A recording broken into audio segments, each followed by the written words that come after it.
It's Kim Kaiser here, transformative coach and consultant, and I'm bringing you the one thing that is hopefully actionable, digestible, and relevant to getting the results that you want to get in your business. For the last few videos, I've been talking about the Vital 33, which is an assessment of organizational health or team health that I use that basically gives me an x-ray or just an assessment of an organization's overall health. And so far we have talked about trust in the organization, we have talked about clarity in the organization, and we've talked about how well your processes and procedures actually support your organization. Are they there to really support results, or are they there, mistakenly to just really have people have a bunch of red tape?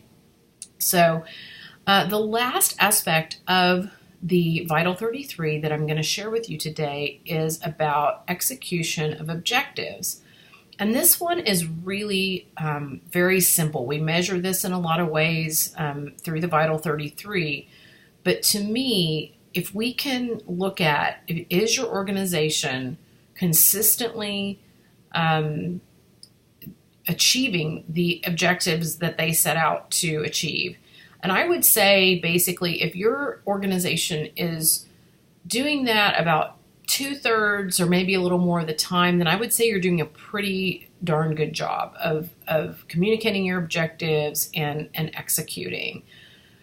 But if you're finding that it's less than around, again, 2/3, 70, 80%, 66% on the low end, if you're doing that less than that percentage, then you probably need some to look at a few things. Now, here's the simple thing. 80% of the time,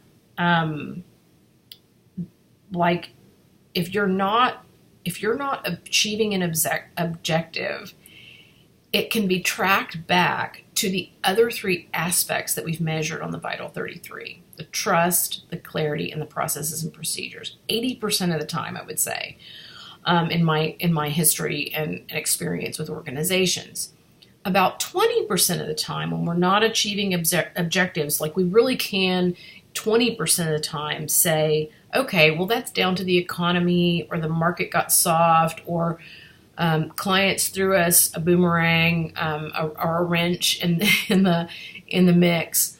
But what I see in companies is that companies or individuals within companies use the excuses of economy, market, clients, etc.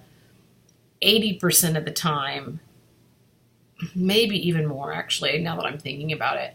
And they rarely say, oh, yes, it's that we didn't trust one another. Like there's a low level of trust in an organization, or, oh, we really weren't clear on that, or, wow, our processes and procedures are really holding us back. There's a real underappreciation of what's actually hamstringing your company or your team.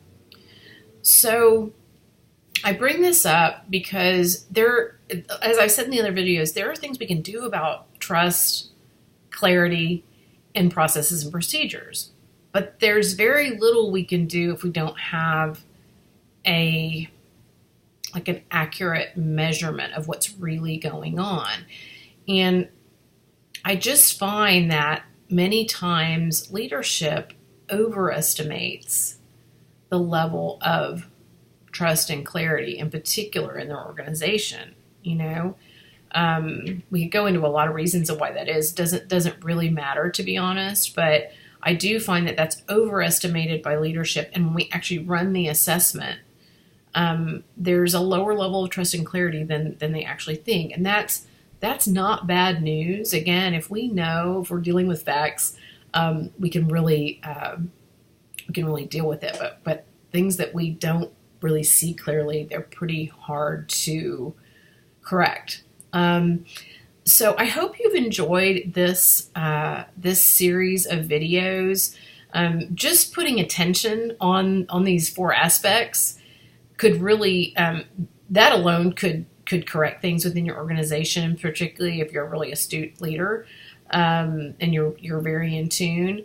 But if you would want some extra help, if you'd love to have an x-ray of your organizational health, feel free to connect with me via the link below. Again, we'll spend 15 or 30 minutes on a call and can tell you a little bit more about the Vital 33, what it measures, what that looks like, and what it costs. But again, for me, if I'd known about this tool back when I was a leader within a company 8 years ago, would have absolutely used it. It's just something that gets really to the core of the matter, and from there, you can design amazing ways to start really increasing and making more positive the culture of your organization so that you can get the results that you want.